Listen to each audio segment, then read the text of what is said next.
संसार में जितने भी धार्मिक मतमतांतर हैं, वो सबके सब किसी महापुरुष के पीछे श्रद्धालुओं का संगठित समाज है। महापुरुष की एकांत भजन स्थली कालांतर में तीर्थ, आश्रम, मठ और मंदिरों का रूप ले लेते हैं, जहां महापुरुष के नाम पर जीविकोपार्जन से लेकर विलासिता तक के साधन जुटाए जाते हैं। गद्दियां महापुरुष के बाद बनती हैं, गद्दियों से कोई महापुरुष नहीं बनता। इसीलिए धर्म सदा से ही प्रत्यक्षदर्शी महापुरुष के क्षेत्र की वस्तु रहा है। गीता ऐसे ही निर्विवाद महापुरुष योगेश्वर भगवान श्री कृष्ण की वाणी है, जिसके चिरंतन सत्यों से आपका साक्षात करा रहा है यथार्थ गीता का ये कैसेट प्रसारण।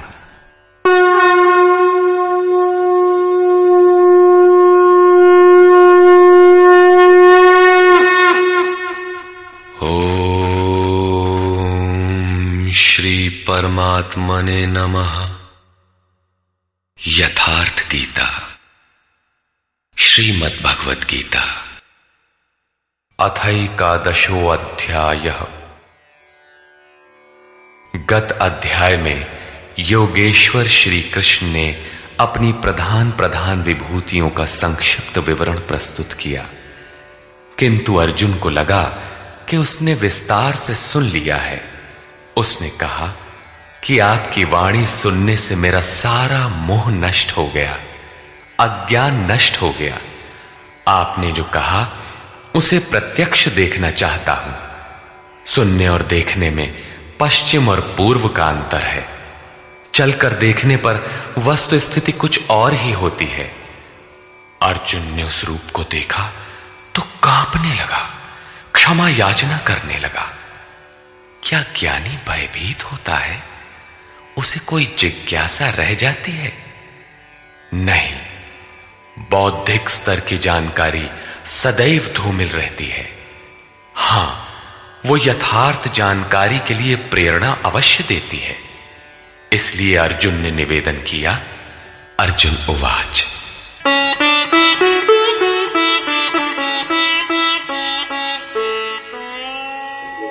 मदनुग्रहाय परमं गुह्यमध्यात्मसंगीतं यत्त्वयोक्तं वचस्तेन मोहोऽयं विगतो मम।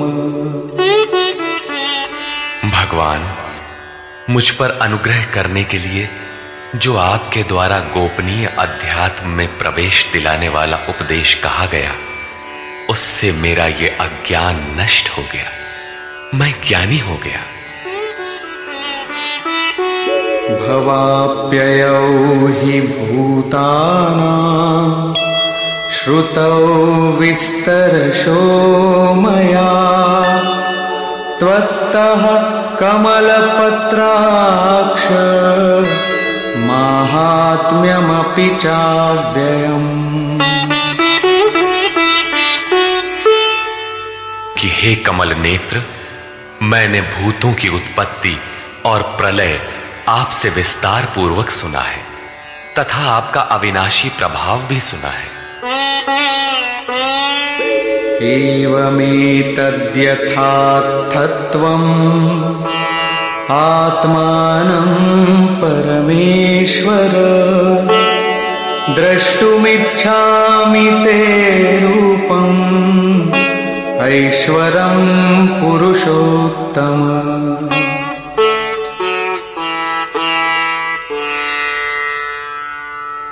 हे परमेश्वर, आप अपने को जैसा कहते हैं ये ठीक ऐसा ही है, इसमें कोई संदेह नहीं है, किंतु मैंने उसे केवल सुना है। अतः हे पुरुषोत्तम, उस ऐश्वर्य युक्त स्वरूप को मैं प्रत्यक्ष देखना चाहता हूं। मन्यसे यदि तच्छक्यं मया द्रष्टुमिति प्रभो योगेश्वर ततो मे त्वं दर्शयात्मानमव्ययम्। हे प्रभु, मेरे द्वारा आपका वो रूप देखा जाना संभव है। यदि आप ऐसा मानते हो तो योगेश्वर, आप अपने अविनाशी स्वरूप का मुझे दर्शन कराइए। इस पर योगेश्वर ने कोई प्रतिवाद नहीं किया, क्योंकि पहले भी वे स्थान स्थान पर कह आए हैं कि तू मेरा अनन्य भक्त और प्रिय सखा है। अतः बड़ी प्रसन्नता के साथ उन्होंने अपना स्वरूप दर्शाया। श्री भगवान उवाच। पश्य मे पार्थ रूपाणि शतशोऽथ सहस्रशः नानाविधानि दिव्यानि नानावर्णाकृतीनि च। पार्थ, मेरे सैकड़ों तथा हजारों नाना प्रकार के और नाना वर्ण तथा आकृति वाले दिव्य स्वरूप को देख।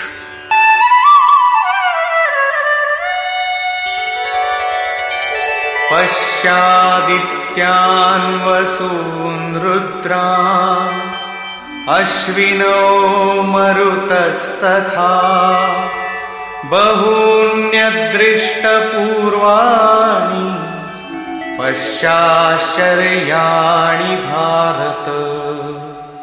हे भारत, अदिति के 12 पुत्रों, 8 वसुओं, 11 रुद्रों, दोनों अश्विनी कुमारों और 49 मरुदगणों को देख, तथा अन्य बहुत से पहले तुम्हारे द्वारा कभी न देखे हुए आश्चर्यमय रूपों को देख।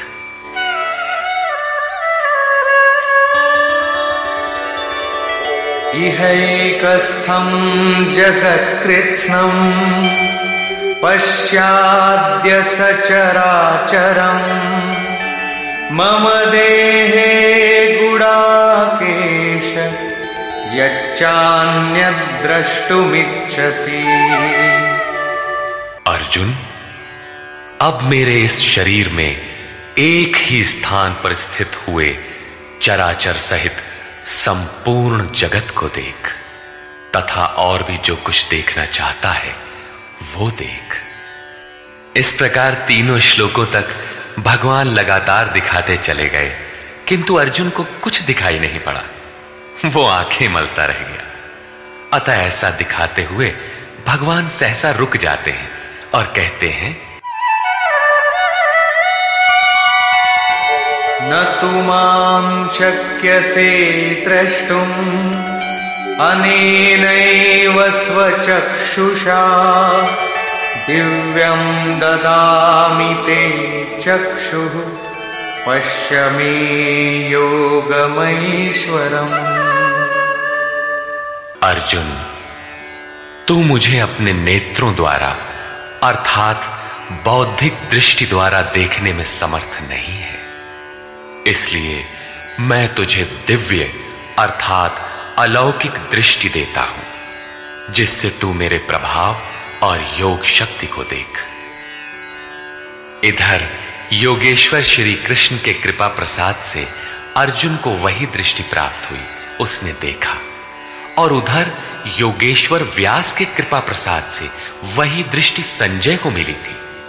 जो कुछ अर्जुन ने देखा अक्षरशः वही संजय ने भी देखा, और उसके प्रभाव से अपने को कल्याण का भागी बनाया।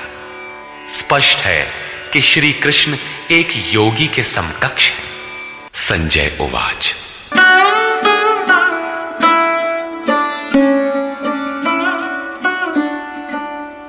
एवमुक्त्वा ततो राजन् महायोगेश्वरो हरिः दर्शयामास पार्थाय परमं रूपमैश्वरम्।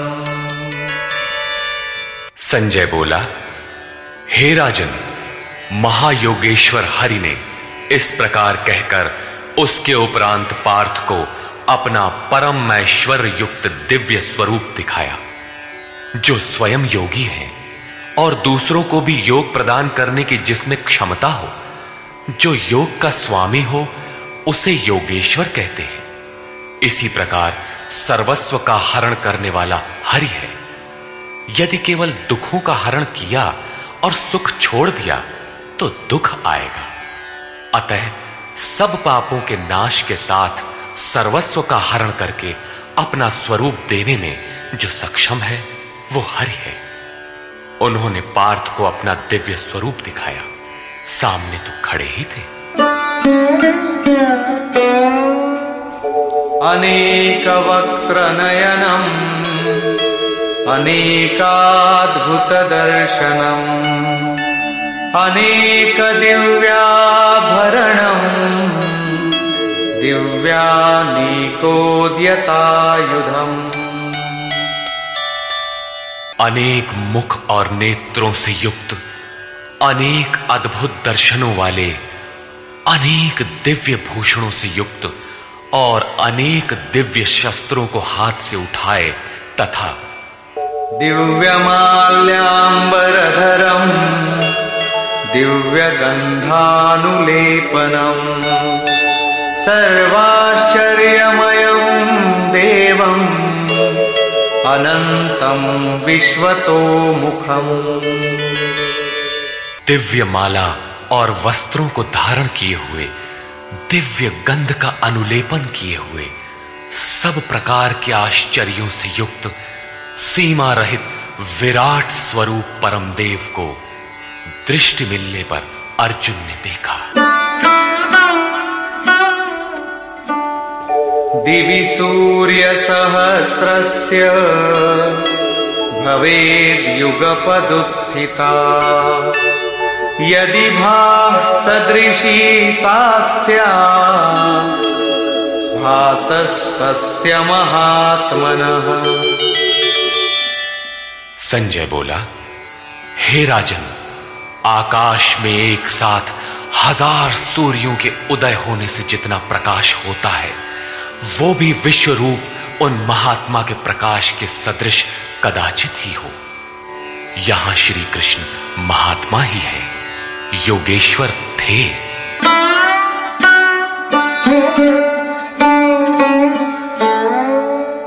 तत्रैकस्थं जगत्कृत्स्नं प्रविभक्तमनेकधा अपश्यद्देवदेवस्य शरीरे पांडवस्तदा। पांडुपुत्र अर्जुन ने, पुण्य ही पांडु है, पांडु ही अनुराग को जन्म देता है। उस समय अनेक प्रकार से विभक्त हुए संपूर्ण जगत को उन परम देव के शरीर में एक जगह स्थित देखा।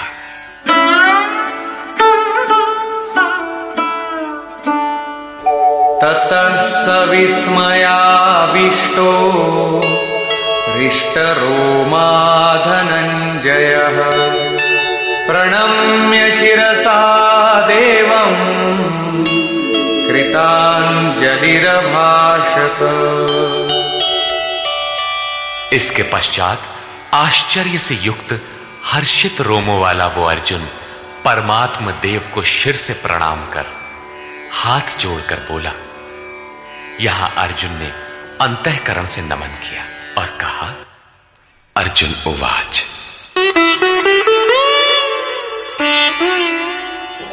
पश्यामि देवांस्तव देवदेहे सर्वांस्तथा भूतविशेषसङ्घान् ब्रह्माणमीशं कमलासनस्थं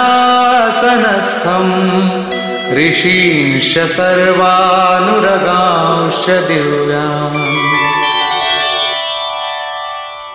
हे देव, आपके शरीर में मैं संपूर्ण देवों को तथा अनेक भूतों के समुदायों को, कमल के आसन पर बैठे हुए ब्रह्मा को, महादेव को, संपूर्ण ऋषियों को तथा दिव्य सर्पों को देखता हूं। यह प्रत्यक्ष दर्शन था, कोरी कल्पना नहीं। किंतु ऐसा तभी संभव है जब योगेश्वर पूर्णत्व प्राप्त महापुरुष हृदय से दृष्टि प्रदान करे। ये साधन गम्य है। अनेक बाहूदर वक्त्र नेत्रम् पश्यामि त्वां सर्वतोऽनन्तरूपम् नान्तं न मध्यं न पुनस्तवादिम् पश्यामि विश्वेश्वर विश्वरूप।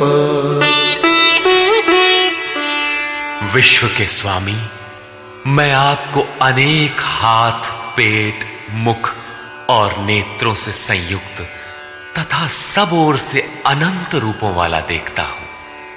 हे विश्वरूप, न मैं आपके आदि को, न मध्य को और न अंत को ही देखता हूं, अर्थात आपके आदि, मध्य और अंत का निर्णय नहीं कर पा रहा हूं।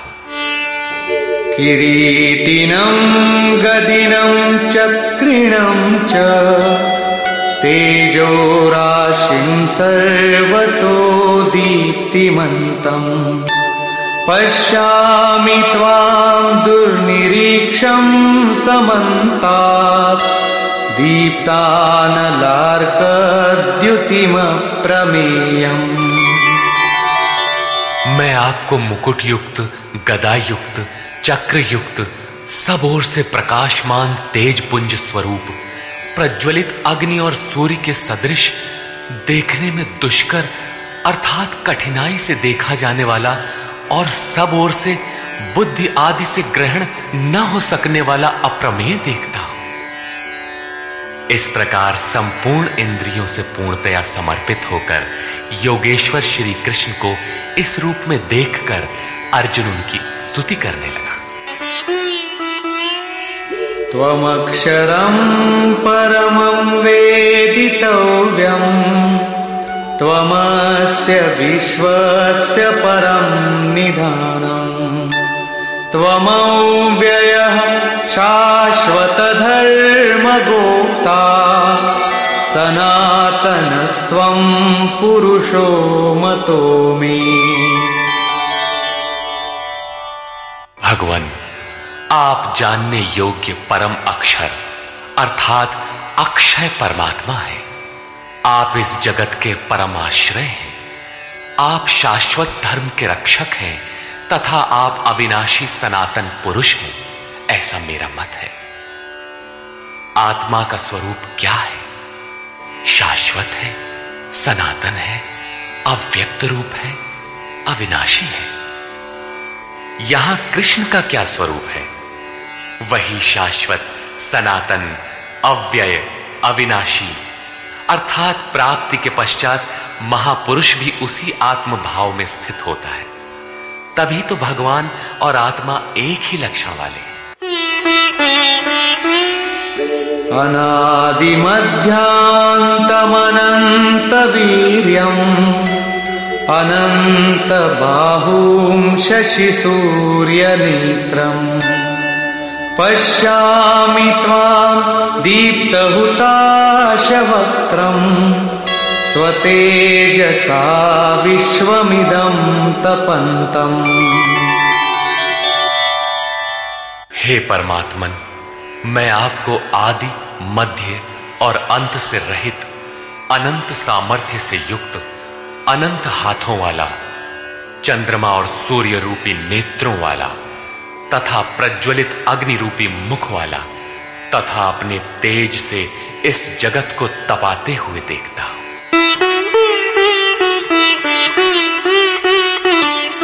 द्यावा पृथिव्योरिदमन्तरं हि व्याप्तं त्वयैकेन दिशश्च सर्वाः दृष्ट्वाद्भुतं रूपमुग्रं तवेदं लोकत्रयं प्रव्यथितं महात्मन्। हे महात्मन, अंतरिक्ष और पृथ्वी के बीच का संपूर्ण आकाश तथा सब दिशाएं एकमात्र आपसे ही परिपूर्ण है। आपके इस अलौकिक भयंकर रूप को देखकर तीनों लोक अत्यंत व्यथित हो रहे हैं। अमीहि त्वां सुरसङ्घा विशन्ति केचिद्भीताः प्राञ्जलयो गृह्णन्ति स्वस्तीत्युक्त्वा महर्षिसिद्धसङ्घाः स्तुवन्ति त्वां स्तुतिभिः पुष्कलाभिः। वे देवताओं के समूह आप में ही प्रवेश कर रहे हैं और कई एक भयभीत होकर हाथ जोड़े हुए आपके गुणों का गान कर रहे हैं। महर्षि और सिद्धों के समुदाय स्वस्ति वाचन अर्थात कल्याण हो ऐसा कहते हुए संपूर्ण स्तोत्रों द्वारा आपकी स्तुति कर रहे हैं। रुद्रादित्या वसवो ये च साध्या विश्वेश्विनो मरुतश्चोष्मपाश्च गन्धर्वयक्षासुरसिद्धसङ्घा वीक्षन्ते त्वां विस्मिताश्चैव सर्वे।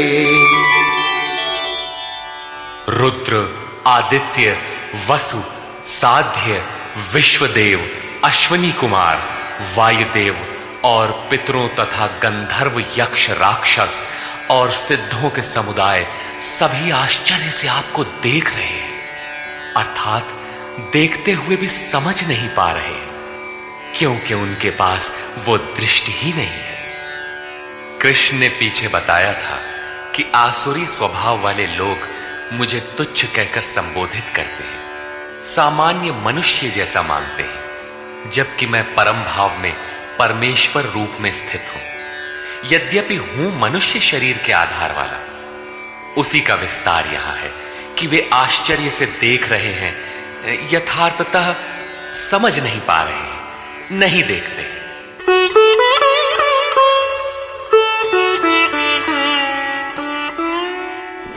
रूपं महत्ते बहुवक्त्र नेत्रम् महाबाहो बहुबाहुरुपादम् बहूदरं बहुदंष्ट्राकरालम् दृष्ट्वा लोका प्रव्यथितास्तथाहम्।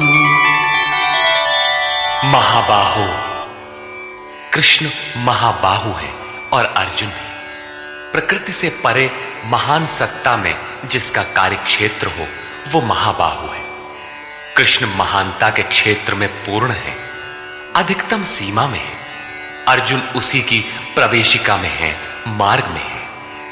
मंजिल मार्ग का दूसरा छोर ही तो है।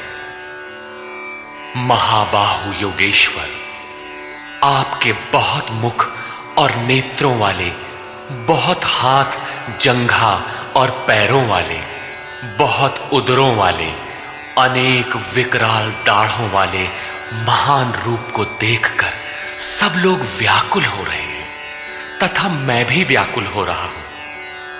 अब अर्जुन को कुछ भय हो रहा है कि श्री कृष्ण इतने महान हैं।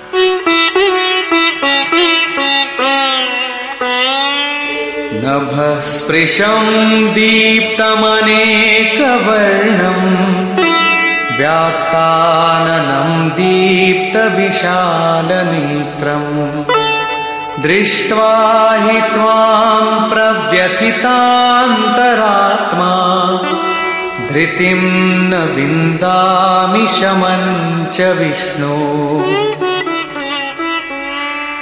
विश्व में सर्वत्र अणुरूप से व्याप्त हे विष्णु, आकाश को स्पर्श किए हुए प्रकाशमान अनेक रूपों से युक्त फैलाए हुए मुख और प्रकाशमान विशाल नेत्रों से युक्त आपको देखकर विशेष रूप से भयभीत अंतःकरण वाला मैं धैर्य और मन के समाधान रूपी शांति को नहीं पा रहा।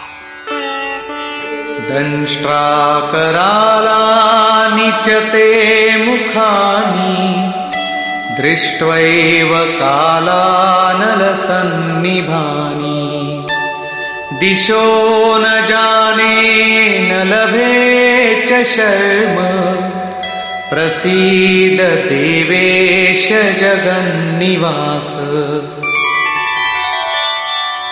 आपके विकराल दाढ़ों वाले और कालाग्नि के समान प्रज्वलित मुखों को देखकर मैं दिशाओं को नहीं जान पा रहा हूं। चारों ओर प्रकाश देखकर दिशा भ्रम हो रहा है।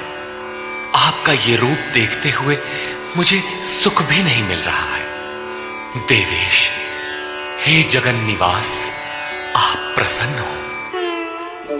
अमी च त्वां धृतराष्ट्रस्य पुत्राः सर्वे सहैवावनिपालसङ्घैः भीष्मो द्रोणः सूतपुत्रस्तथासौ सहास्मदीयैरपि योधमुख्यैः। वे सभी धृतराष्ट्र के पुत्र राजाओं के समुदाय सहित आप में प्रवेश कर रहे हैं और भीष्म पितामह, द्रोणाचार्य तथा वो कर्ण जिससे अर्जुन बहुत भयभीत था, वो कर्ण एवं हमारी ओर के भी प्रधान योद्धाओं सहित सब के सब वक्त्राणि ते त्वरमाणा विशन्ति दंष्ट्राकरालानि भयानकानि केचिद्विलग्ना दशनान्तरेषु सन्दृश्यन्ते चूर्णितैरुत्तमाङ्गैः। बड़े वेग से आपके विकराल दाढ़ों वाले भयानक मुखों में प्रवेश कर रहे हैं तथा उनमें से कितने ही चूर्ण हुए सिरों सहित आपके दांतों के बीच में लगे हुए दिखाई पड़ रहे हैं। वे किस वेग से प्रवेश कर रहे हैं, अब उनका वेग देखिए। यथा नदीनां बहवोऽम्बुवेगाः समुद्रमेवाभिमुखा द्रवन्ति तथा तवामी नरलोकवीरा विशन्ति वक्त्राण्यभिविज्वलन्ति। जैसे नदियों के बहुत से जल प्रवाह अपने में विकराल होते हुए भी समुद्र की ओर दौड़ते हैं, समुद्र में प्रवेश करते हैं, ठीक उसी प्रकार वे शूरवीर मनुष्यों के समुदाय आपके प्रज्वलित मुखों में प्रवेश कर रहे हैं। अर्थात वे अपने में शूरवीर तो हैं, किंतु आप समुद्रवत हैं। आपके समक्ष उनका बल अत्यल्प है। वे किस लिए और किस प्रकार प्रवेश कर रहे हैं, इसके लिए उदाहरण प्रस्तुत है। यथा प्रदीप्तं ज्वलनं पतंगा विशन्ति नाशाय समृद्धवेगा तथैव नाशाय विशन्ति लोकाः तवापि वक्त्राणि समृद्धवेगा। जैसे पतंगे नष्ट होने के लिए ही प्रज्वलित अग्नि में अतिवेग से प्रवेश करते हैं, वैसे ही ये सब प्राणी भी अपने नाश के लिए आपके मुखों में अत्यंत बढ़े हुए वेग से प्रवेश कर रहे हैं। लेलीहसे ग्रसमानः समन्तात् लोकान् समग्रान् वदनैर्ज्वलद्भिः तेजोभिरापूर्य जगत् समग्रम् भासस्तवोग्राः प्रतपन्ति विष्णु। आप उन समस्त लोकों को प्रज्वलित मुखों द्वारा सब ओर से निगलते हुए चाट रहे हैं, उनका आस्वादन कर रहे हैं। हे व्यापनशील परमात्मन, आपकी उग्र प्रभा संपूर्ण जगत को अपने तेज से व्याप्त करके तप रही है। तात्पर्य यह है कि पहले आसुरी संपत्ति परम तत्व में विलीन हो जाती है, उसके पश्चात दैवी संपत्ति का कोई प्रयोजन नहीं रह जाता, इसलिए वो भी उसी स्वरूप में विलीन हो जाती है। अर्जुन ने देखा कि कौरव पक्ष तदनंतर उसके अपने पक्ष के योद्धा कृष्ण के मुख में विलीन होते जा रहे हैं। उसने पूछा,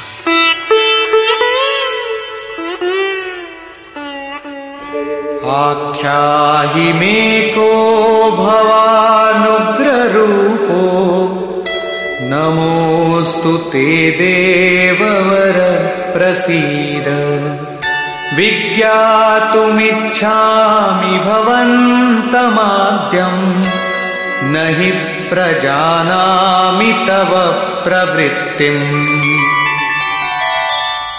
मुझे बताइए कि भयंकर आकार वाले आप कौन हैं? हे देवों में श्रेष्ठ, आपको नमस्कार है। आप प्रसन्न हो। आदि स्वरूप, मैं आपको भली प्रकार जानना चाहता हूं। जैसे आप कौन हैं, क्या करना चाहते हैं? क्योंकि आपकी प्रवृत्ति अर्थात चेष्टाओं को नहीं समझ पा रहा हूं। इस पर योगेश्वर श्री कृष्ण बोले। श्री भगवान उवाच, कालोऽस्मि लोकक्षयकृत् प्रवृद्धो लोकान् समाहर्तुमिह प्रवृत्तः ऋतेऽपि त्वां न भविष्यन्ति सर्वे येव स्थिताः प्रत्यनीकेषु योधाः। अर्जुन, मैं लोकों का नाश करने वाला बढ़ा हुआ काल हूं और इस समय इन लोकों को नष्ट करने के लिए प्रवृत्त हुआ हूं। प्रतिपक्षियों की सेना में स्थित जितने योद्धा हैं, वे सब तेरे बिना भी नहीं रहेंगे। वे जीवित नहीं बचेंगे, इसीलिए प्रवृत्त हुआ हूं। तस्मात्त्वमुत्तिष्ठ यशो लभस्व जित्वा शत्रून् भुङ्क्ष्व राज्यं समृद्धम् मयैवैते निहताः पूर्वमेव निमित्तमात्रं भव सव्यसाचिन्। इसलिए अर्जुन, तू युद्ध के लिए खड़ा हो, यश प्राप्त कर, शत्रुओं को जीत, समृद्धि संपन्न राज्य को भोग। ये सब शूरवीर मेरे द्वारा पहले से ही मारे हुए हैं। सव्यसाचिन, तू केवल निमित्त मात्र बन। प्रायः सर्वत्र कृष्ण ने कहा है कि वो परमात्मा न कुछ स्वयं करता है, न कराता है, न संयोग ही जोड़ता है। मोहावृत्ति बुद्धि के कारण ही लोग कहते हैं कि परमात्मा कराता है, किंतु यहां वे स्वयं ताल ठोक कर खड़े हो जाते हैं कि अर्जुन, करता धरता तो मैं हूं, मेरे द्वारा ये लोग पहले से ही मारे हुए हैं। तू खड़ा भर हो, यश ले ले। ऐसा इसलिए है कि सो केवल भगतन हित लागी। अर्जुन उसी अवस्था को प्राप्त कर चुका था कि भगवान स्वयं ताल ठोक कर खड़े हो गए। अनुराग ही अर्जुन है। अनुरागी के लिए भगवान सदैव खड़े हैं। उन्हीं के कर्ता है, रथी बन जाते हैं। यहां गीता में तीसरी बार साम्राज्य का प्रकरण आया है। पहले अर्जुन लड़ना नहीं चाहता था। उसने कहा कि पृथ्वी के धन धान्य संपन्न अकंटक साम्राज्य तथा देवताओं के स्वामीपन अथवा त्रैलोक्य के राज्य में भी मैं उस उपाय को नहीं देखता जो इंद्रियों को सुखाने वाले मेरे शोक को दूर कर सके। जब तड़पन बनी ही रहेगी तो हमें नहीं चाहिए। योगेश्वर ने कहा, इस युद्ध में हारोगे तो देवत्व और जीतने पर महामहिम की स्थिति मिलेगी। और यहां 11वें अध्याय में कहते हैं कि ये शत्रु मेरे द्वारा मारे गए हैं, तू निमित्त मात्र भर बन जा, यश को प्राप्त कर और समृद्ध राज्य को भोग। फिर वही बात, जिस बात से अर्जुन चौंकता है, जिसमें वो शोक मिटता हुआ नहीं देखता, क्या श्री कृष्ण फिर भी वही राज्य देंगे? नहीं, वस्तुतः विकारों के अंत के साथ परमात्म स्वरूप की स्थिति ही वास्तविक समृद्धि है, जो स्थिर संपत्ति है, जिसका कभी विनाश नहीं होता, राजयोग का परिणाम है। द्रोणञ्च भीष्मञ्च जयद्रथञ्च कर्णं तथान्यानपि योधवीरान् मया हतांस्त्वं जहिमा व्यथिष्ठा युध्यस्व जेतासि रणे सपत्नान्। इन द्रोण, भीष्म, जयद्रथ और कर्ण तथा अन्यान्य बहुत से मेरे द्वारा मारे हुए शूरवीर योद्धाओं को तू मार, भय मत कर। संग्राम के वैरियों को तू निश्चित जीतेगा, इसलिए युद्ध कर।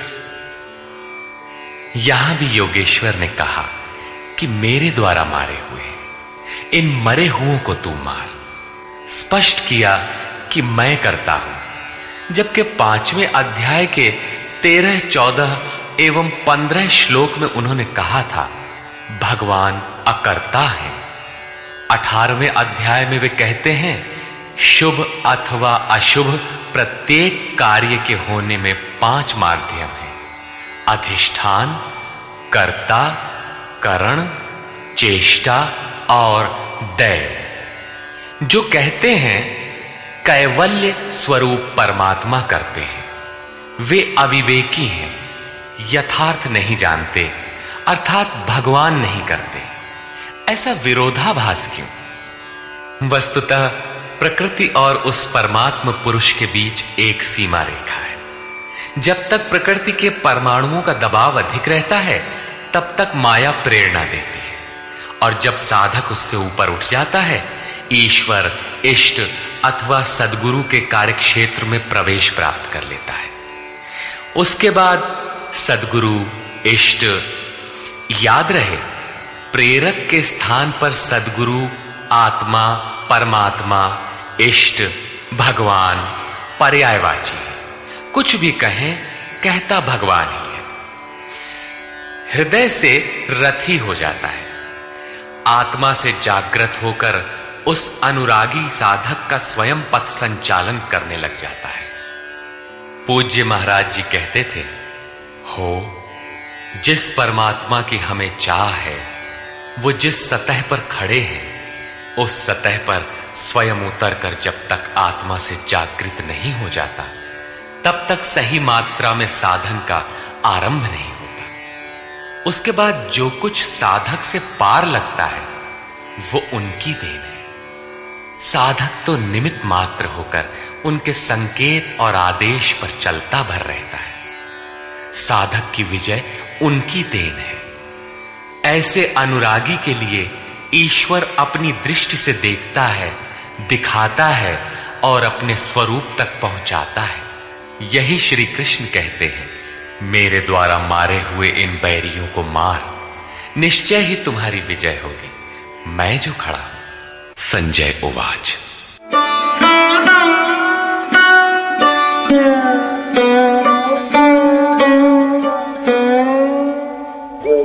एतत् श्रुत्वा वचनं केशवस्य कृताञ्जलिर्वेपमानः किरीटी नमस्कृत्वा भूय एवाह कृष्णं सगद्गदं भीतः प्रणम्य। संजय बोला, जो कुछ अर्जुन ने देखा ठीक वैसा ही संजय ने देखा है। अज्ञान से आच्छादित मन ही अंधा धृतराष्ट्र है, लेकिन ऐसा मन भी संयम के माध्यम से भली प्रकार देखता, सुनता और समझता है। केशव के इन उपर्युक्त वचनों को सुनकर किरीटधारी अर्जुन भयभीत होकर कांपता हुआ हाथ जोड़कर नमस्कार करके फिर श्री कृष्ण से इस प्रकार गदगद वाणी में ही बोला। अर्जुन उवाच। स्थाने ऋषिकेश तव प्रकीर्त्या जगत् प्रहृष्यत्यनुरज्यते च रक्षांसि भीतानि दिशो द्रवन्ति सर्वे नमस्यन्ति च सिद्धसंघाः। हे अंतर्यामिन ऋषिकेश, ये उचित ही है कि आपकी कीर्ति से संसार हर्षित होता है और अनुराग को प्राप्त होता है। आपकी ही महिमा से भयभीत हुए राक्षस दिशाओं में भागते हैं और सब सिद्ध गणों के समुदाय आपकी महिमा को देखकर नमस्कार करते हैं।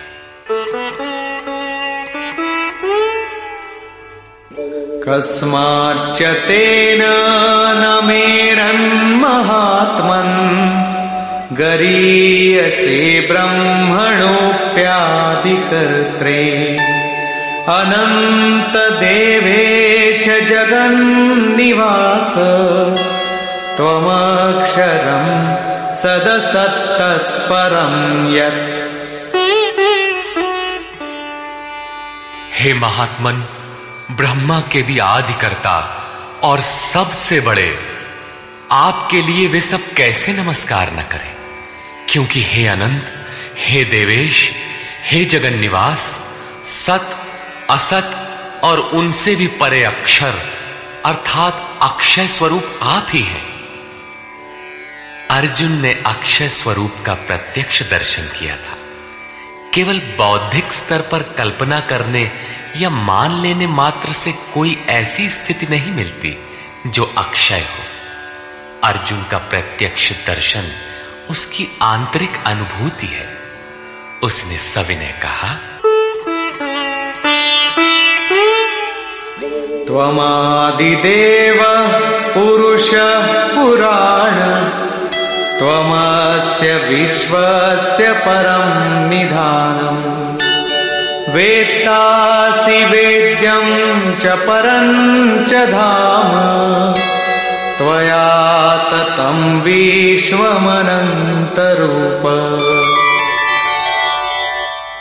आप आदिदेव और सनातन पुरुष हैं। आप इस जगत के परम आश्रय और जानने वाले हैं, जानने योग्य हैं तथा परम धाम है। हे अनंत स्वरूप, आपसे ये संपूर्ण जगत व्याप्त है, आप सर्वत्र हैं। वायुर्यमोऽग्निर्वरुण शशाङ्कः प्रजापतिस्त्वं प्रपितामहश्च नमो नमस्तेस्तु सहस्रकृत्वः पुनश्च भूयोऽपि नमो नमस्ते। आप ही वायु, यमराज, अग्नि, वरुण, चंद्रमा तथा प्रजा के स्वामी ब्रह्मा और ब्रह्मा के भी पिता हैं। आपको हजारों बार नमस्कार है, फिर भी बार बार नमस्कार है। अतिशय श्रद्धा और भक्ति के कारण नमन करते हुए अर्जुन को तृप्ति नहीं हो रही है। वो कहता है,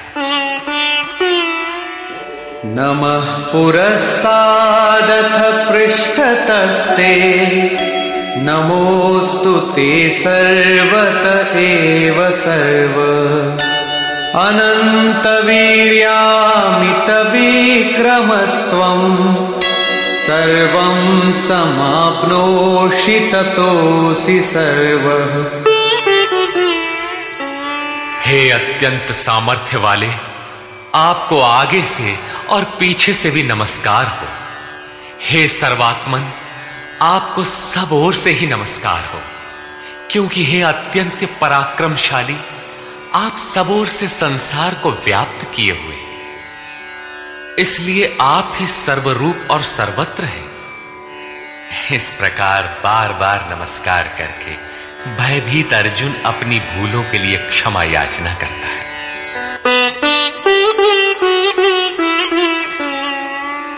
सखेति मत्वा प्रसभं यदुक्तं हे कृष्ण हे यादव हे सखेति अजानता महिमानं तवेदं मया प्रमादात् प्रणयेन वापि। आपके इस प्रभाव को न जानते हुए आपको सखा मित्र मानकर मेरे द्वारा प्रेम अथवा प्रमाद से भी हे कृष्ण, हे यादव, हे सखा, इस प्रकार जो कुछ भी हठपूर्वक कहा गया है तथा यच्चावहासार्थमसत्कृतोऽसि विहारशय्यासन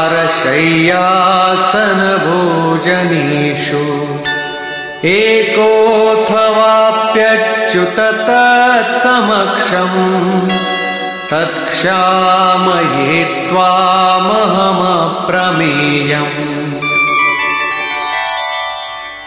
हे अच्युत, जो आप हंसी के लिए विहार, शैया, आसन और भोजनादिकों में अकेले अथवा उन लोगों के सामने भी अपमानित किए गए हैं, वो सब अपराध अचिंत्य प्रभाव वाले आपसे मैं क्षमा कराता। किस प्रकार क्षमा करें? पितासि लोकस्य चराचरस्य त्वमस्य पूज्यश्च गुरुर्गरीयान् न त्वत्समोऽस्त्यभ्यधिकः कुतोऽन्यो लोकत्रयेऽप्य प्रतिमप्रभाव। आप इस चराचर जगत के पिता, गुरु से भी बड़े गुरु और अति पूजनीय हैं, जिसकी कोई प्रतिमा नहीं, ऐसे अप्रतिम प्रभाव वाले। आपके समान तीनों लोकों में दूसरा कोई नहीं है, फिर अधिक कैसे होगा? आप सखा भी नहीं, सखा तो समकक्ष होता है।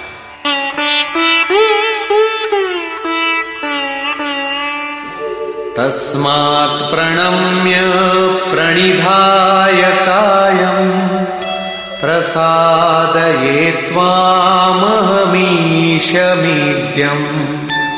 पितेव पुत्रस्य सखेव सख्युः प्रियः प्रियायार्हसि देव सोढुम्। आप चराचर के पिता हैं, इसलिए मैं अपने शरीर को भली प्रकार आपके चरणों में रखकर प्रणाम करके स्तुति करने योग्य आप ईश्वर को प्रसन्न होने के लिए प्रार्थना करता हूं।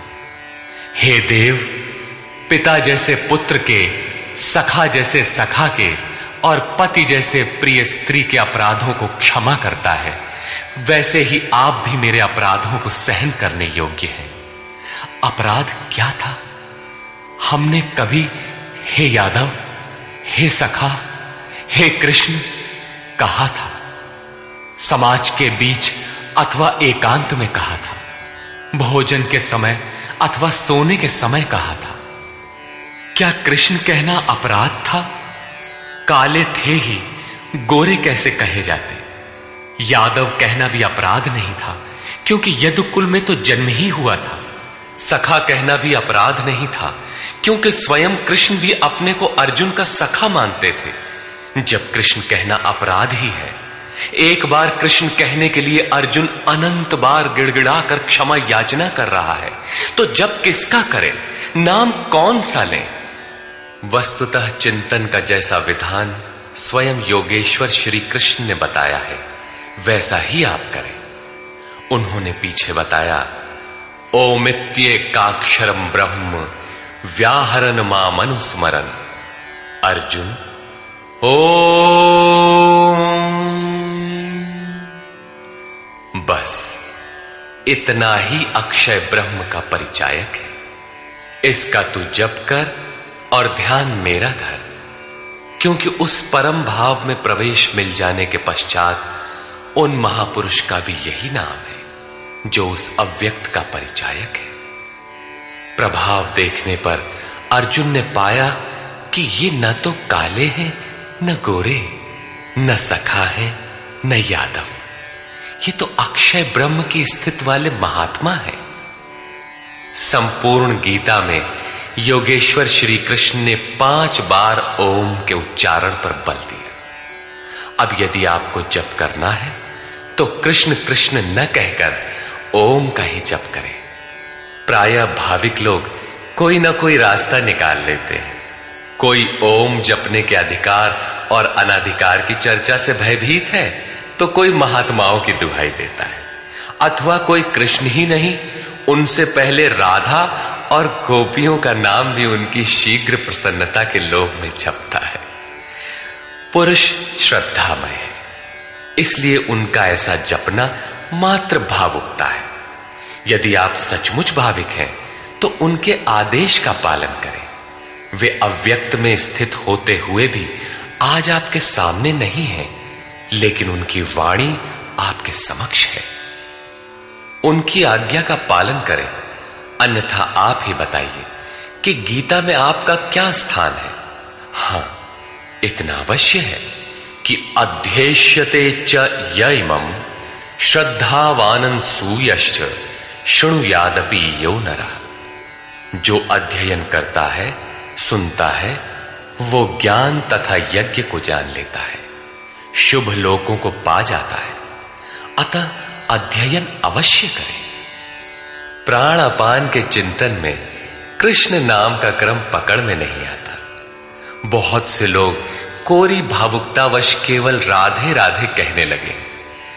आजकल अधिकारियों से काम न होने पर उनके सगे संबंधियों से, प्रेमी या पत्नी से सोर्स लगाकर काम चला लेने की परंपरा है। लोग सोचते हैं कदाचित भगवान के घर में भी ऐसा चलता होगा, अतः उन्होंने कृष्ण कहना बंद करके राधे राधे कहना आरंभ कर दिया। वे कहते हैं राधे राधे श्याम मिला दे। जो राधा एक बार बिछुड़ी तो स्वयं श्याम से नहीं मिल पाई, वो आपको कैसे मिला दे। अतः अन्य किसी का कहना न मानकर श्री कृष्ण के आदेश को आप अक्षरशः माने, ओम का जप करें। हां, यहां तक उचित है कि राधा हमारा आदर्श है, उतनी ही लगन से हमें भी लगना चाहिए। यदि पाना है तो राधा की तरह विरही बनना है। आगे भी अर्जुन ने कृष्ण कहा। कृष्ण उनका प्रचलित नाम था। ऐसे कई नाम थे जैसे गोपाल, किंतु बहुत से साधक गुरु गुरु या गुरु का प्रचलित नाम भावुकतावश जपना चाहते हैं, किंतु प्राप्ति के पश्चात प्रत्येक महापुरुष का वही नाम है जिस अव्यक्त में वो स्थित है। बहुत से शिष्य प्रश्न करते हैं, गुरुदेव, जब ध्यान आपका करते हैं तो पुराना नाम ओम इत्यादि क्यों जपें? गुरु गुरु अथवा कृष्ण कृष्ण क्यों न कहें? किंतु यहां योगेश्वर ने स्पष्ट किया कि अव्यक्त स्वरूप में विलय के साथ महापुरुष का भी वही नाम है जिसमें वो स्थित है। कृष्ण संबोधन था, जपने का नाम नहीं। योगेश्वर श्री कृष्ण से अर्जुन ने अपने अपराधों के लिए क्षमा याचना की, उन्हें स्वाभाविक रूप में आने की प्रार्थना की। कृष्ण मान गए, सहज हो गए, अर्थात उसे क्षमा भी कर दिया। उसने निवेदन किया, अदृष्टपूर्वं हृषितोऽस्मि दृष्ट्वा भयेन च प्रव्यथितं मनो मे तदेव मे दर्शय देवरूपम् प्रसीद देवेश जगन्निवास। अभी तक अर्जुन के समक्ष योगेश्वर विश्व रूप में है, अतः वो कहता है कि मैं पहले न देखे हुए आपके इस आश्चर्यमय रूप को देखकर हर्षित हो रहा हूं, तथा मेरा मन भय से अति व्याकुल भी हो रहा है। पहले तो सखा समझता था, धनुर्विद्या में कदाचित अपने को कुछ आगे ही पाता था, किंतु अब प्रभाव देखकर भय हो रहा है। पिछले अध्याय में प्रभाव सुनकर वो अपने को ज्ञानी मानता था। ज्ञानी को कहीं भय नहीं होता है। वस्तुतः प्रत्यक्ष दर्शन का प्रभाव ही विलक्षण होता है। सब कुछ सुन लेने और मान लेने के बाद भी सब कुछ चलकर जानना शेष ही रहता है। वो कहता है, पहले न देखे हुए आपके इस रूप को देखकर मैं हर्षित हो रहा हूं, मेरा मन भय से व्याकुल भी हो रहा है। अतः हे देव, आप प्रसन्न हो।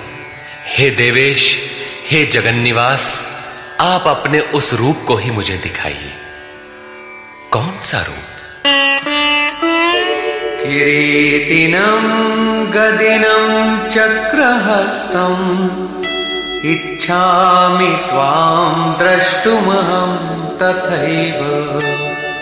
तेनैव रूपेण चतुर्भुजेन सहस्रबाहो भव विश्वमूर्ते।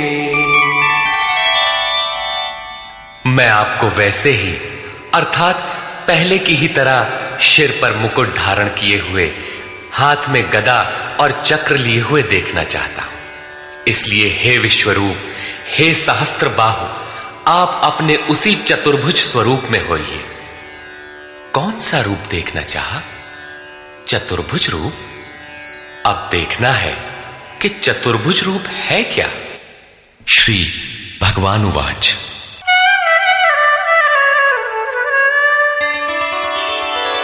मया प्रसन्नेन तवार्जुनेदं रूपं परं दर्शितमात्मयोगात्। तेजोमयं विश्वमनन्तमाद्यं यन्मे त्वदन्येन न दृष्टपूर्वम्। इस प्रकार अर्जुन की प्रार्थना सुनकर श्री कृष्ण बोले, अर्जुन, मैंने अनुग्रह पूर्वक अपनी योग शक्ति के प्रभाव से अपना परम तेजोमय, सबका आदि और सीमा रहित विश्व रूप तुझे दिखाया है, जिसे तेरे सिवाय दूसरे किसी ने पहले कभी नहीं देखा। न वेदयज्ञाध्ययनैर्न दानैः न च क्रियाभिर्न तपोभिरुग्रैः एवं रूपः शक्य अहं त्रिलोके द्रष्टुं त्वदन्येन कुरु प्रवीर। अर्जुन, इस मनुष्य लोक में इस प्रकार विश्व रूप वाला मैं न वेद से, न यज्ञ से, न अध्ययन से, न क्रिया से, न उग्र तप से और न तेरे सिवाय किसी अन्य से देखा जाने को संभव हूं। अर्थात तेरे सिवाय ये रूप अन्य कोई देख नहीं सकता। तब तो गीता आपके लिए बेकार है। भगवत दर्शन की भी योग्यताएं अर्जुन तक सीमित रह गई, जबकि पीछे बताए आए हैं कि अर्जुन, राग, भय और क्रोध से रहित अनन्य मन से मेरी शरण हुए बहुत से लोग ज्ञान रूपी तप से पवित्र होकर साक्षात मेरे स्वरूप को प्राप्त हो चुके हैं। यहां कहते हैं तेरे सिवाय न कोई देख सका है और न भविष्य में कोई देख सकेगा। अतः अर्जुन कौन है? क्या कोई पिंडधारी है? कोई शरीरधारी है? नहीं, वस्तुतः अनुराग ही अर्जुन है। अनुराग विहीन पुरुष न कभी देख सका है और न भविष्य में कभी देख सकेगा। सब ओर से चित्त समेटकर एकमात्र इष्ट के अनुरूप राग ही अनुराग है। अनुरागी के लिए ही प्राप्ति का विधान है। माते व्यथा मा च विमूढ़ भावो दृष्ट्वा रूपं घोरमीद्रिं ममेदम् व्यपेतभिः प्रीतमनाः पुनस्त्वं तदेव मे रूपमिदं प्रपश्य। इस प्रकार के मेरे इस विकराल रूप को देखकर तुझे व्याकुलता न हो और मूढ़ भाव भी न हो कि घबराकर अलग हो जाओ। अब तू भय रहित और प्रीति युक्त मन से उसी मेरे इस रूप को अर्थात चतुर्भुज रूप को फिर देख। संजय उवाच। इत्यर्जुनं वासुदेवस्तथोक्त्वा स्वकं रूपं दर्शयामास भूयः आश्वासयामास च भीतमेनम् भूत्वा पुनः सौम्य वपुर्महात्मा। संजय बोला, सर्वत्र वास करने वाले देव उन वासुदेव ने अर्जुन से इस प्रकार कहकर फिर वैसे ही अपने रूप को दिखाया। फिर महात्मा कृष्ण ने सौम्य वपुः अर्थात प्रसन्न होकर भयभीत अर्जुन को धैर्य दिया। अर्जुन बोला, अर्जुन उवाच,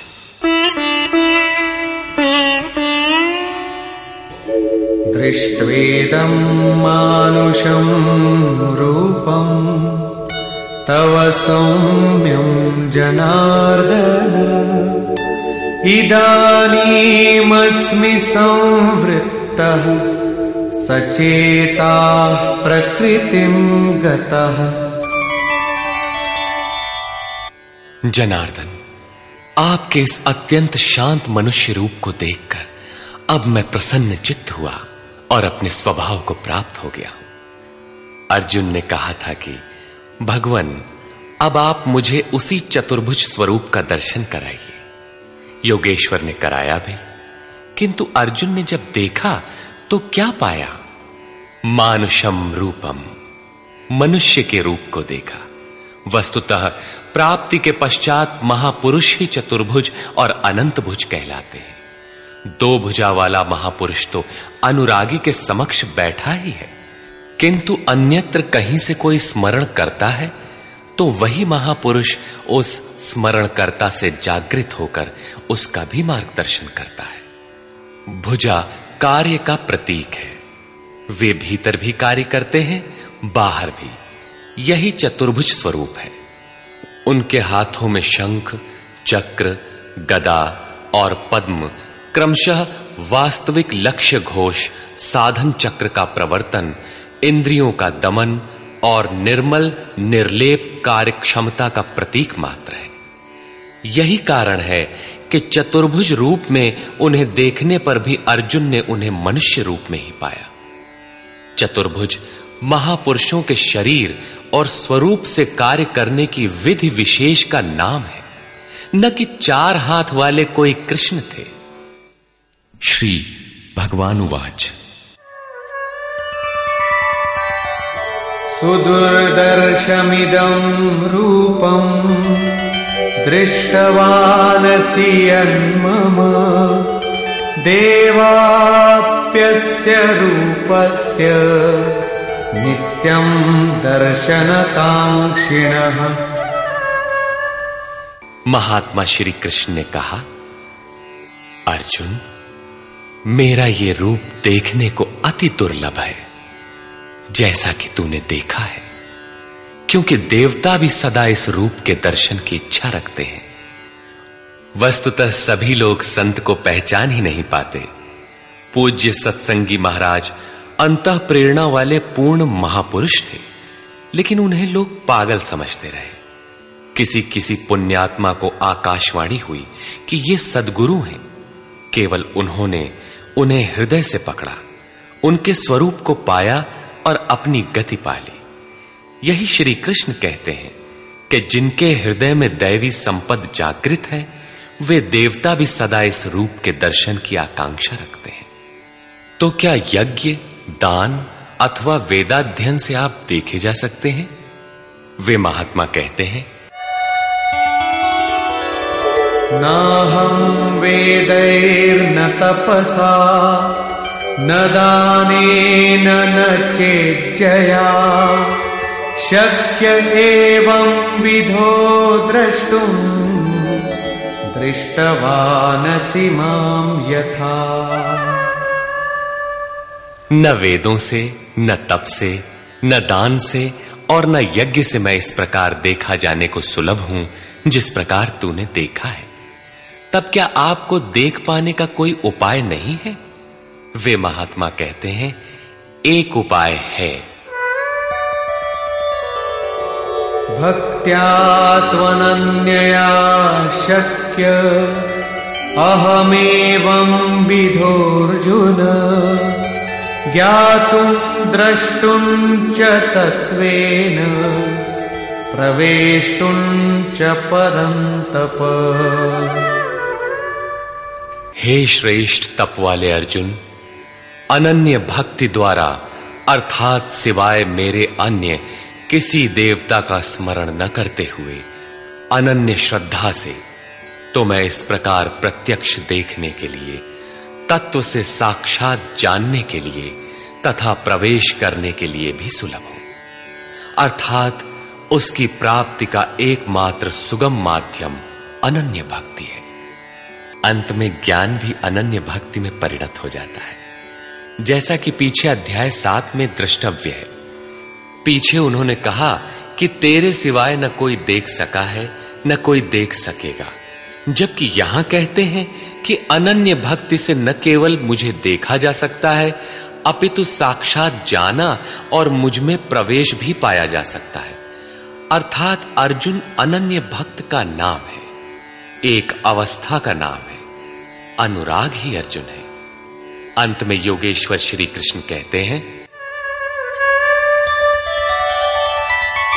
मत्कर्म कृन्मत्परमो मद्भक्तः संगवर्जितः निर्वैरः सर्वभूतेषु यः स मामेति पांडव। हे अर्जुन, जो पुरुष मेरे द्वारा निर्दिष्ट कर्म अर्थात नियत कर्म यज्ञार्थ कर्म करता है, मत्परमः मेरे परायण होकर करता है, जो मेरा अनन्य भक्त है, संगवर्जितः किंतु संग दोष में रहते हुए वह कर्म नहीं हो सकता, अतः संग दोष से रहित होकर संपूर्ण भूत प्राणियों में बैर भाव से रहित है, वो मुझे प्राप्त होता है। तो क्या अर्जुन ने युद्ध किया? प्रण करके क्या उसने जयद्रथादि को मारा? निर्वैरः सर्वभूतेषु, यदि उन्हें मारता है तो भगवान को न देख पाता, जबकि अर्जुन ने देखा है। इससे सिद्ध है कि गीता में एक भी श्लोक ऐसा नहीं है जो बाह्य मारकाट का समर्थन करता हो। जो निर्दिष्ट कर्म यज्ञ की प्रक्रिया का आचरण करेगा, जो अनन्य भाव से उनके सिवाय किसी का स्मरण तक नहीं करेगा, जो संग दोष से अलग रहेगा, तो युद्ध कैसा? जब आपके साथ कोई है ही नहीं तो आप युद्ध किससे करेंगे? संपूर्ण भूत प्राणियों में जो बैर भाव से रहित है, मन से भी किसी को सताने की कल्पना न करे, वही मुझे प्राप्त होता है। तो क्या अर्जुन ने लड़ाई ली? कभी नहीं। वस्तुतः संग दोष से अलग रहकर जब आप अनन्य चिंतन में लगते हैं, निर्धारित यज्ञ की क्रिया में प्रवृत्त होते हैं, उस समय परिपंथी राग द्वेष, काम क्रोध इत्यादि दुर्जय शत्रु बाधा के रूप में प्रत्यक्ष ही है। उनका पार पाना ही युद्ध है। निष्कर्ष, इस अध्याय के आरंभ में अर्जुन ने कहा, भगवन, आपकी विभूतियों को मैंने विस्तार से सुना, जिससे मेरा मोह नष्ट हो गया, अज्ञान का शमन हो गया। किंतु जैसा आपने बताया कि मैं सर्वत्र हूं, इसे मैं प्रत्यक्ष देखना चाहता हूं। यदि मेरे द्वारा देखना संभव हो तो कृपया उसी स्वरूप को दिखाइए। अर्जुन प्रिय सखा था, अनन्य सेवक था। अतएव योगेश्वर श्री कृष्ण ने कोई प्रतिवाद न कर तुरंत दिखाना आरंभ किया कि अब मेरे ही अंदर खड़े सप्तर्षि और उनसे भी पूर्व होने वाले ऋषियों को देख, ब्रह्मा और विष्णु को देख, सर्वत्र फैले मेरे तेज को देख, मेरे ही शरीर में एक स्थान पर खड़े तो चराचर जगत को देख। किंतु अर्जुन आंखें मलता ही रह गया। इसी प्रकार योगेश्वर श्री कृष्ण 3 श्लोकों तक अनवरत दिखाते गए, किंतु अर्जुन को कुछ भी दिखाई नहीं पड़ा। सभी विभूतियां योगेश्वर में उस समय थीं, किंतु अर्जुन को वे सामान्य मनुष्य जैसे ही दिखाई पड़ रहे थे। तब इस प्रकार दिखाते दिखाते योगेश्वर श्री कृष्ण सहसा रुक जाते हैं और कहते हैं, अर्जुन, इन आंखों से तू मुझे नहीं देख सकता, अपनी बुद्धि से तू मुझे परख नहीं सकता। लो, अब मैं तुझे वह दृष्टि देता हूं जिससे तू मुझे देख सकेगा। भगवान तो सामने खड़े ही थे। अर्जुन ने देखा, वास्तव में देखा। देखने के पश्चात क्षुद्र त्रुटियों के लिए क्षमा याचना करने लगा, जो वास्तव में त्रुटियां नहीं थीं। उदाहरण के लिए, भगवान, कभी मैंने आपको कृष्ण, यादव और कभी सखा कह दिया था, इसके लिए आप मुझे क्षमा करें। श्री कृष्ण ने क्षमा भी किया, क्योंकि अर्जुन की प्रार्थना स्वीकार कर वे सौम्य स्वरूप में आ गए, धीरज बंधाया। वस्तुतः कृष्ण कहना अपराध नहीं था, वे सांवले थे ही, गोरे कैसे कहलाते? यदुवंश में जन्म हुआ ही था। श्री कृष्ण स्वयं भी अपने को सखा मानते ही थे। वास्तव में प्रत्येक साधक महापुरुष को पहले ऐसा ही समझते हैं। कुछ उन्हें रूप और आकार से संबोधित करते हैं, कुछ उनकी वृत्ति से उन्हें पुकारते हैं और कुछ उन्हें अपने ही समकक्ष मानते हैं। उनके यथार्थ स्वरूप को नहीं समझते। उनके अचिंत्य स्वरूप को अर्जुन ने समझा तो पाया कि ये न तो काले हैं और न गोरे, न किसी कुल के हैं और न किसी के साथी ही हैं। इनके समान कोई है ही नहीं, तो सखा कैसा, बराबर कैसा? यह तो अचिंत्य स्वरूप है। जिसे यह स्वयं दिखा दे वही इन्हें देख पाता है। अतः अर्जुन ने अपनी प्रारंभिक भूलों के लिए क्षमा याचना की। प्रश्न उठता है कि जब कृष्ण कहना अपराध है तो उनका नाम जपा कैसे जाए? तो जिसे योगेश्वर श्री कृष्ण ने जपने के लिए स्वयं बल दिया, जपने की जो विधि बताई, उसी विधि से आप चिंतन स्मरण करें। वह है ओमित्येकाक्षरम ब्रह्म व्याहरन् मामनुस्मरन्। ओम अक्षय ब्रह्म का पर्याय है।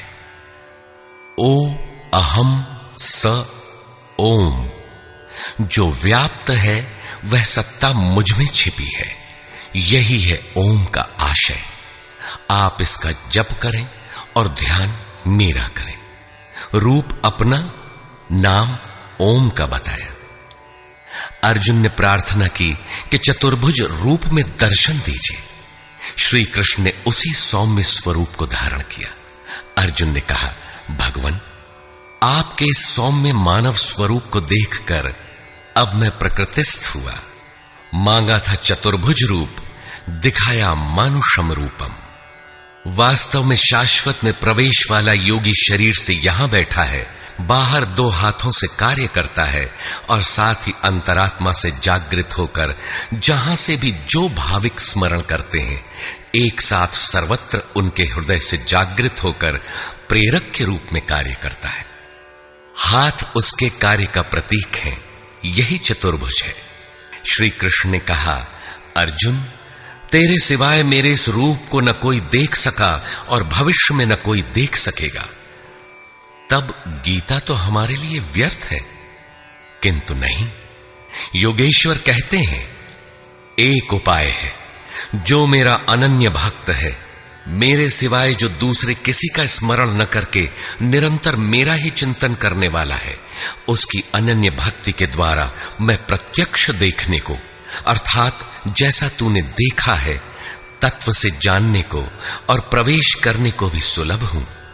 अर्थात अर्जुन अनन्य भक्त था। भक्ति का परमार्जित रूप है अनुराग। इष्ट के अनुरूप लगाओ।